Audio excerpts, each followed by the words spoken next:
and welcome to episode 39 of the Barndoor restoration. Last episode, I built and installed the rear heating duct. Now, this episode, I got the front heating duct finished off. A couple episodes ago, I started this, and I got the straight pipe done, but the elbow turned out to be in worse shape than I hoped, and I couldn't repair it. So I had to figure out a way to build it. So the way this works is the air from the engine comes up through some ductwork, and this elbow turns it up so it comes into a pipe coming up the front. And the elbow is just made out of two pieces of steel that are stamped and it's spot welded together with a flange. It's a 0.7 millimeter steel, around 22 gauge. So the elbow off of this one, it had some holes rusted through it. And I was kind of hoping that when I media blasted it, the rest of it would be all right, and I could just replace these rusty sections. But once I media blasted it, I realized it's just completely full of holes everywhere. All the metal is very thin and peppered with holes. So I need to figure out a way to build a new one. So to build this, before I started, I was thinking I could hand form it. It's just a matter of using a round hammer and stretching the metal out, and then shaping it and smoothing it. I figured it would take quite a while to do, but I was worried about getting it dimensionally accurate. I could get the curve and stuff, but whether it would be the right shape or not, and it's not something that I'm terribly good at. So I thought, well, I've had good luck with 3D printed dies, but that was really, to me, was pushing the limit for what I had done already. I wasn't sure if I was going to be able to stretch this metal to this kind of shape. So I started out by 3D printing the dies, a test die. These are my production ones, but I had a test one. And then I put a steel frame, so basically some steel on it to hold it. There's a thing with the 3D printed dies, this plastic's just PLA. Is really good under compression, but not under tension. And if you were trying to push something in this shape, it would just split apart. The metal would push apart. So by supporting it with steel, everything is under compression, so it makes it quite durable. So I quickly made up some bracing for it, and it has some thin aluminum. It's about the same thickness as the steel. But where the aluminum was really soft, I thought it would be a good test start to see if it was going to work. I didn't want to ruin the mold or my dies immediately. I wanted to test to see how it was going to work and what I need to do to fix it. But it pressed very nicely and very easily. I was quite surprised how easy. But it is aluminum, so it would go a lot easier than the steel would. Now, before I pressed it, I did scratch on a grid, a 1-inch grid over this. And I did that so I could accurately figure out what I need for a blank of steel to start. Because any extra material that's on here just makes it more difficult to press, because you're stretching or shrinking that metal. So I wanted a piece just big enough to make the part. So I trimmed out a piece. I made a blank and gave it a press, and it came out really nice. I was very surprised how well it came out. I realized that when I put my blank in, I have to have it shifted towards the outside a little bit. So it just turned out to have almost a perfect lip on it, but it was almost too short. So I gave it a press. At this point, I knew my process was going to work. It was a little rough on the inside, a little ripply, but I figured the English wheel would smooth that out. It had a little peak in it. And I figured also the English wheel would take that out. I was concerned about putting enough pressure down to get rid of that peak. I probably could have, but I may have ruined my die, so I decided not to try. But what I did realize once I made this one is the radius I had on my die was wrong. It was a little bit too big a radius, so it was a little too tight here and loose on both sides. So I changed my models, my drawings, and printed out some new dies. So I needed a left and a right to do each side. So I printed those out, and I printed them a little heavier plastic. And then I made a support for the female die, and this support actually fits both of them. You just take one out and put the other in. And then I pressed some of the 22 gauge steel, and it come out really nice. Once I pressed this, I didn't have any of the rippling on the inside. It did still have a peak, a little bit of a peak, and there was too much material on the outside edge, so I needed to. So I shrunk that a bit, the material on the outside edge. I was able to use my English wheel to smooth the peak out. One advantage of having a really crappy English wheel is it was small enough that this material would roll into it really good. I used a bottom wheel that had a larger radius than this to start, to go along the peak to take that out of it a bit. And then as I smoothed it really quickly, I was surprised at just how fast it flattened it. And then I had another die with exactly the right radius, and then I went over it with that.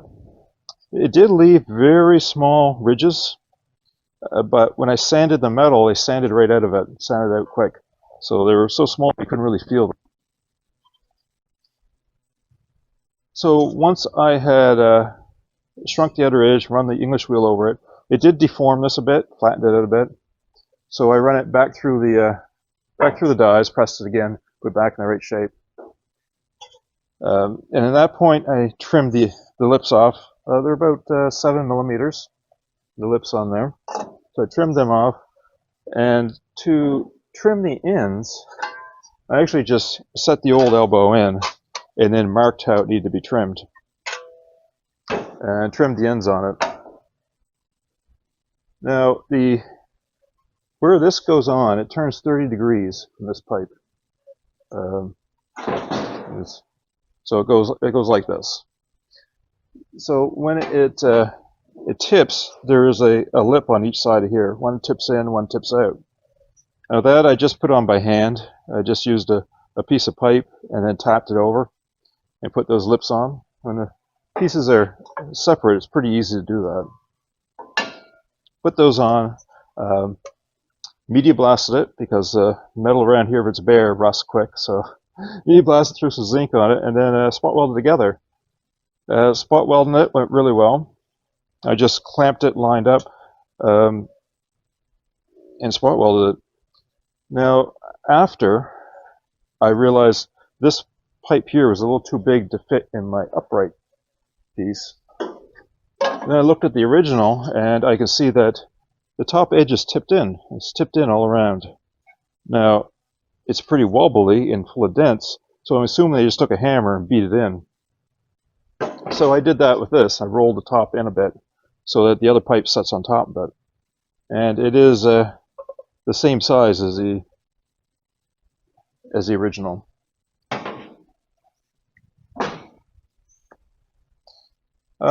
So after that was all built, I welded it to the pipe. It just gets this one had a big gub weld top and bottom. The top, we could actually see it here, and on the bottom on this pipe, I could where is it there? There's a gobble weld there. I also could see that it was only overlapped by a couple millimeters on the bottom, about 10 millimeters on the top. So they weren't very accurate putting stuff together. So welded together, set it in place. This, like the rear tube, it has 2 clips that spot weld on it for the flex pipe. I did find my flex pipe. This one is rotted off. This end should be longer. So it is flex pipe. It's kind of neat because it has it's got little bends all the way around it, so they kind of run through it. I doubt I can actually buy anything like that now. I think anything I've seen today is smooth. So, but yeah, this is an original one, and it sets in below here and joins the front to rear because this passes through the 2 torsion beams in the front suspension. This also gets wrapped in a fiberglass weave that gets wrapped around and sewn on it. It's for insulation. So it's in, the clips are welded on, so it can't come out, but it's not welded in place yet. And that's because I wanted it loose when I put the floor in. Now it welds where it goes through splash pan, whatever you want to call that. It welds from the back side. There's a weld on each side where this pipe goes through that panel. It also gets a weld underneath this beam, which I think is in the front of the beam, or is in the back of the beam? It's in the front of the beam. So it gets a piece of weld there. So those will be done after from underneath. But when I put the floor in, this has to line up the hole in the floor well, and then I can, it welds the floor in 2 spots. Actually, this one had a gobble weld here, it welded to the floor, and one on the other side. And I'm not sure if I had one on the back side or not. It was too rusty, so I'm not really sure. But it did have one on each side. So it went in and had weld on both sides. So once the floor is installed and is welded in, then I can weld it from underneath later. Well, I should make a comment about my dies, in case someone's wondering why there's, well, fiberglass on it. So one of the problems with 3D printing is bed adhesion, so getting your plastic to stick. On small stuff, it's not big an issue usually. Larger pieces, especially when you got thick plastic, like this is has probably about a 5mm wall and a thick infill, so it's pretty heavy. So it's printing basically 200-degree plastic down, and as printing, the plastic is cooling, so it's shrinking, so it tries to lift. And where it lifted sections, it pulled it up, so like it was concave. So when I was pressing it, if I was to press it like that, it wouldn't push as far down. So I just put some fiberglass on it, sanded it. Now, after doing this, I think this piece out here, it's kind of stuck in there. The last piece I didn't have to do that with; it came out perfect. I upgraded to a magnetic bed on my printer and turned the temperature down for the bed so it wouldn't actually shrink as bad. And this one actually worked perfect, so quite happy with that. And since then, I've had good luck printing on it. But yeah, I just threw some fiberglass on, sanded it flat to fill in any spots that it pulled up off the bed. So when I started the process of building this, I wasn't sure the 3D printed dies are going to work. Well, I figured I could make them work. I didn't think they were going to work well. The amount of pushing that metal down into it, I figured, well, I get started, I can hand form it, and press, hand form, press, and I can get it to work. Very surprised, very happy at how well this metal stamped. Now it is 22 gauge, so it's a little thinner than other stuff I've been working with. But the shape just is perfect. Besides a little ridge, which come out very easily with the English wheel, the shape and the dimensions are accurate. It's exactly the right dimensions. These set in the mold perfectly. And when I had these halves, I could put them on this original piece and they fit right on. Now, I did make these dies a little narrower and a little deeper than what the actual shape is, just because the metal spring back. The original one I didn't. I made it exactly the same shape, and there was some spring back. I would have had to crush it a little bit, but this one didn't. So I basically pressed it. Well, I did a little shaping, and then pressed it again, and then spot welded together, and they were just dead on. So this is a super handy way of shaping metal. The reason I have an extra one, this one was supposed to go to Australia, but that truck down there is a right-hand drive, which means this should have been backwards. So I gotta make another one and trim this in differently. This will go to another home. Yeah, if anyone is watching this for Barndoor content, is probably aware of the single cab Barndoor being restored in Australia.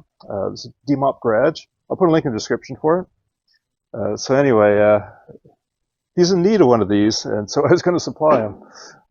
I'll get another one made. I've had a few other requests for them, so I'm not sure if I'm going to actually start making some of these to sell or trade, because sometimes people that want Barndoor parts have extra Barndoor parts that I may need, so you never know. So that about covers everything for this video. This has been a fun one. Taking a complex bit like that and be able to replicate it's something I enjoy doing. A lot of fun, a lot of satisfaction. I uploaded drawings to GrabCAD for the front duct. That's up there. keep watching for some video of building these pieces. I didn't do any video of building the dies, but well, actually maybe I did. I can't remember. It'll be there for this. But yeah, there's videos of building that and some detailed videos of the parts. Next video, I gotta get the bulkhead finished. I started to do the lower part of the bulkhead quite a while ago, and then I just wasn't set up to do it properly and failed at doing that. I should have tested my process before starting the panel, but I didn't. So I've done some retooling. I've widened my press. I've added a sliding table for the bead roller. And I was able to do a test bead with terminations and stuff, and it worked perfect. So I'm confident I can do that panel now. So that's next episode. Well, thanks for the comments. I really appreciate it, and thanks for watching.